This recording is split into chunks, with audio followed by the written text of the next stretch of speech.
So E3 2019 is finished. It's now Sunday, and that's why I didn't have a video until, the week of E3 2019 was over, because I wanted to talk about E3. There's a lot of things I kind of want to cover, but first and foremost, I want to talk about my history with E3. Now, I have not really cared about E3 since about, 2011, 2010. I remember when Halo 4, it was like the last E3 I really cared about was when they showed off gameplay of Halo 4. And I was ecstatic for it. I couldn't, I was like, it still looks like Halo, but I want to see how all the different things work together. After playing Halo 4, though, I was kind of disappointed with the gameplay, and really disappointed with E3, too. I didn't really find much. I don't even remember, what else happened in E3 2011, 2012. I was just like, that's it? This is all we're getting? But oh well. So, I didn't really look forward or even care about E3 again up until this year. And it's the same as ever, whatever. But there are a few things I do want to talk about, though. So, with E3, I normally just didn't care because I wasn't really interested. They never show off gameplay. It's, they have, tons of CG trailers, but there's no gameplay. And it's weird. It's like games that we know are being worked on, they're getting these trailers. We already know the game is coming. You're not surprising anyone. And the people you are surprising are the ones that don't pay attention to gaming news at all. So that's why I'm kind of scratching my head, what happened to showing off gameplay? And this is not a new thing. This has been happening now for 3 years, 4 years maybe? At least, especially when it comes to Microsoft, Sony, and other developers and publishers who go to E3. Speaking of which, that's the first thing I want to talk about. Sony not being at E3 2019. I am baffled how Microsoft just dropped the ball completely. Sony wasn't here. You had every shot in the world to just hit it out of the park. It could have been Microsoft's best E3 press conference. It turned out to be one of the most boring. Now, there are some good surprises there. I'll talk about my favorite surprises near the end of this video, but, this year, they were going to show off Halo Infinite, which, being a borderline fanboy that I am, I was really looking forward to seeing some gameplay. It didn't happen, though. No gameplay for any of their first-party IPs, by the way. No Gears 5 gameplay, no Halo Infinite gameplay. Why? How do you not have gameplay of your first-party IPs? That's the reason why people are really buying your brand. But let's be real here. Okay, gaming is very multi-platform now. It's the exclusives, but, that get people to buy your platform. Why are you showing off gameplay from third-party games, from third-party developers? It doesn't show us anything. It's not really special, I should say. It's not special at all to your platform. It's just, hey, here's a game that you're probably going to see 3 or 4 times during this, during the whole E3. We're just showing it. Which, yeah, and, Keanu Reeves came out on stage, and I'm not a big fan of him. Well, let me rephrase that. I've never seen his work, so I can't necessarily be a fan of his material. I know that he does, the John Wick movies. I've never seen him. So, I was like, that's cool. People were more excited about the fact that Keanu Reeves was on stage than, that there was games. It's like they almost forgot that it should be about gaming and not about Keanu Reeves. But whatever. I don't have beef with the dude, but that kind of bothers me how we don't have more gameplay. So, yeah, Microsoft's E3 press conference was a joke, in my opinion. There was one good surprise, and that is Phantasy Star Online 2 is coming to the States. I did a video a little while ago talking about franchises that should be brought back from Sega. that was one of them. That was actually probably the biggest one I wanted to see come back, was Phantasy Star. Whether it be one of the online games or a brand new game. Or, and I was excited. I was like, another Phantasy Star game. I never thought we would see this. So I'm very stoked for that. Now, let's see. What else? Bethesda. I'm not gonna lie, the audience was very rude. To a point, I kind of understand it, but at the same time, I thought it was a bit annoying after a while. They just kept interrupting Bethesda. Now, they did apologize for Fallout 76, which took you long enough. I haven't played Fallout 76, but I've seen enough of it and that's why you don't release games when they're not finished. That's why you don't do that. That's why you have human NPCs and an RPG, mind you.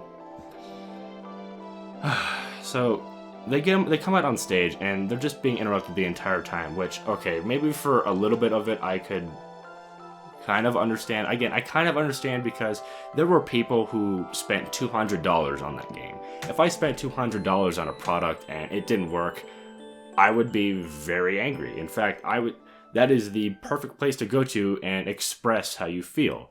The developers and publishers are right there. They're in front of you. Yeah, go ahead and tell them how much it sucked, or go ahead and tell them how much you despise them for just literally taking your money. But after a while, it's just like, dude, they can't even finish a sentence without everyone going crazy. And they're not going crazy for a good reason. They're going crazy for the wrong reason. So, I don't even remember what happened at Bethesda. Well, they showed off Doom Eternal, which Doom Eternal looks awesome, by the way.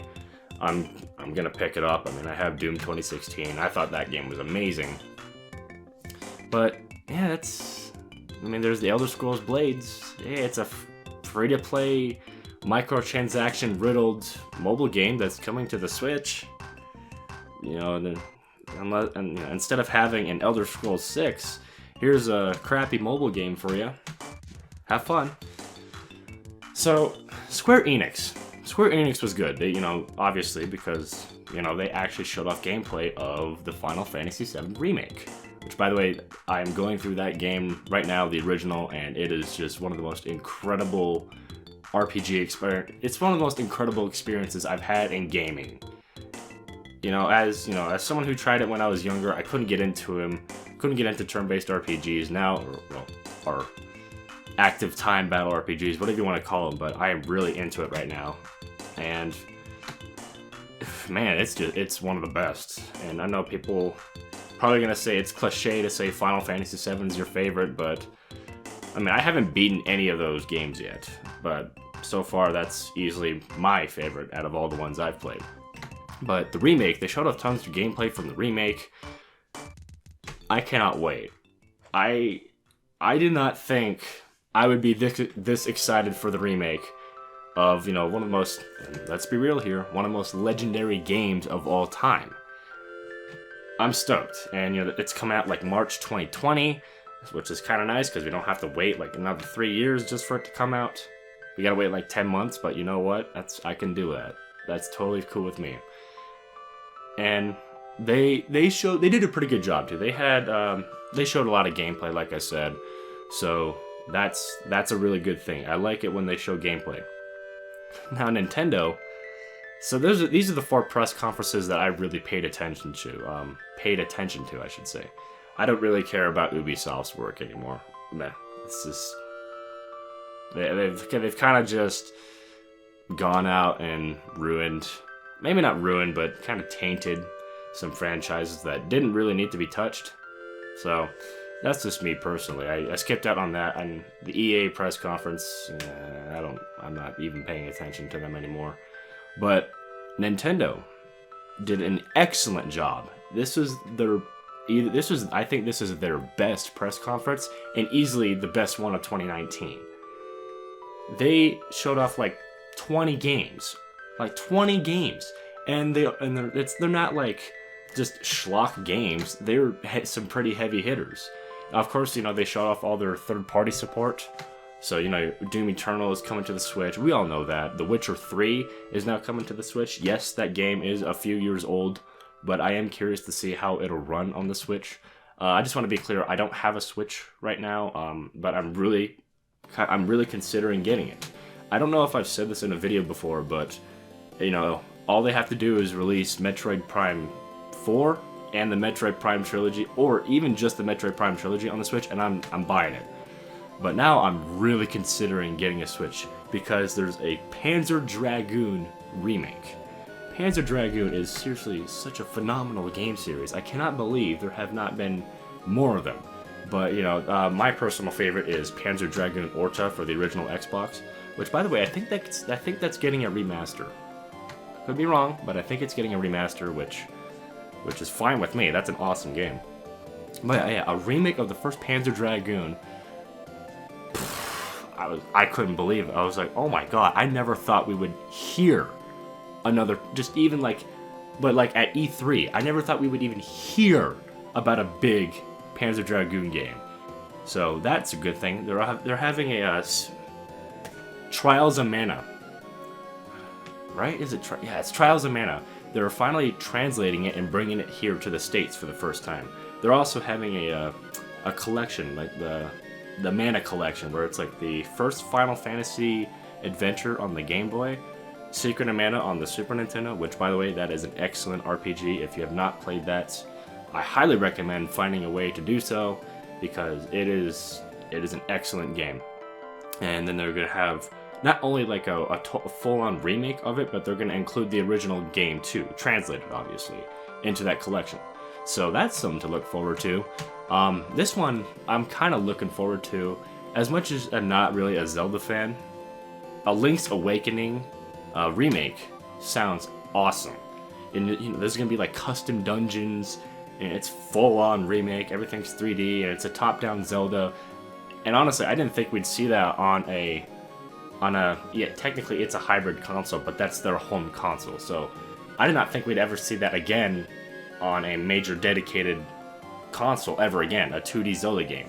Now, obviously, they're coming out with a Breath of the Wild sequel. Not really surprising there, but, you know, it's good to know that they're making it.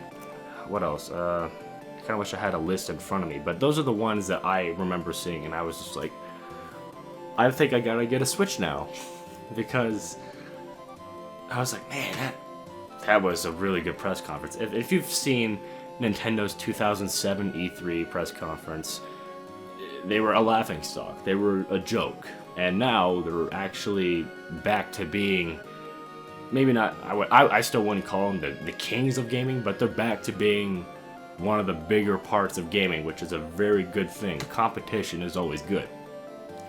Now, the disappointments, okay? I'll start with Nintendo's. We already know that Metroid Prime 4 is coming. I wish we heard more about the Metroid Prime trilogy on the Switch, and I wish we heard more about the development of Metroid Prime 4. Earlier this year, it was like in April, and there was that whole thing about the Metroid Prime trilogy being leaked from Best Buy. And I was like, really? They're bringing that to the Switch? Okay, I'm buying it. Done. And it never happened. But here's the thing. Nintendo, as far as I know, never said like, oh yeah, that's not happening. Or, yes, that'll be coming later. They just didn't say anything. I was kind of hoping we would get a response or a statement at this E3 because, well, as a big Metroid fan, I really want to see that franchise be on the forefront. And, you know, one thing I should also mention is that there should be a Zelda and a Metroid maker, the same way that there's a Mario maker. Like, they should have done it like this, okay? Mario maker, Zelda maker, then Metroid maker. I mean, I'd be only buying one of them, but that's just, if you ask me, that's the way it should have been. So, I already touched upon this earlier in the video, but the lack of gameplay. I don't understand how. I mean, we're not here to see CG trailers. We're here to watch gameplay. We're here to see where games are going. We're here to see what franchises are going to be showing up. And when you just, especially for a game that we already know is going to be here, why are you showing it? Why are you showing this trailer? No one's gonna be surprised. No one at E3 or really paying attention to E3 is gonna be surprised. We already know it's coming. If you don't have a game, if you don't have the game ready, just don't even bother bringing it there. That, you know, or at least just be like, yes, we're working on, you know, this game, this game, and this game. I don't know. I just feel like they took up so much time. Like it's like one of those things where you need to extend time out so much, so you just start throwing in stuff that we already know. If that makes sense, but so there's those two issues. Number 3, not really seeing anything new. Like, okay, I'm not gonna lie, I'm not really excited for Cyberpunk 2077. It looks like it's gonna be fine. I'm not hyped. You know, I'm just gonna go into it with an open mind. If I do end up buying it, I don't think I will though. It's just, meh. I'm busy. I have such a back catalog of games that I'm playing right now, so you know, that's just my thing. Yeah, that's really about it. I had one more thing, but now I can't think of it. So, E3. Kinda, I'm glad I watched it, but at the same time, I'm probably not going to be excited for another one for a long time. It's one of those things where I don't think it's necessary anymore. We don't need E3. I mean, Sony dropped out of it. If that's not a indication that E3 is just kind of going downhill, I don't know what will. And it's not like, you know, we're never going to hear or see gameplay for these huge games. Every company has their own little, their own personal press conference sometime during the year, just to like give us an update on what's going on, you know. But I don't know. There is a lot of good things. Like I said, Phantasy Star Online 2 coming to Xbox, and I think that's going to be free. By the way, I think that's going to be free. Which, I mean, if I could find a way to get a physical copy of it, I'm gonna get it. I'm just letting that be known right now. I love physical copies of games. So Phantasy Star Online 2, good surprise there. The trial, the mana games and the mana collection, that's gonna be. I hope that'll be great. Panzer Dragoon remake for the Switch. Link's Awakening, the remake of it. I went from, you know, kind of mocking Nintendo for so long, and now I'm kind of like, okay. They actually care about the hardcore audience again. That's good. So, yeah, that's gonna conclude it for this video. I know, you know, it's Sunday. I like to have videos Tuesday and Thursday or Wednesday, Friday, but I had to wait because E3 wasn't over, and now it is. So, hey, thank you guys for watching. See you later.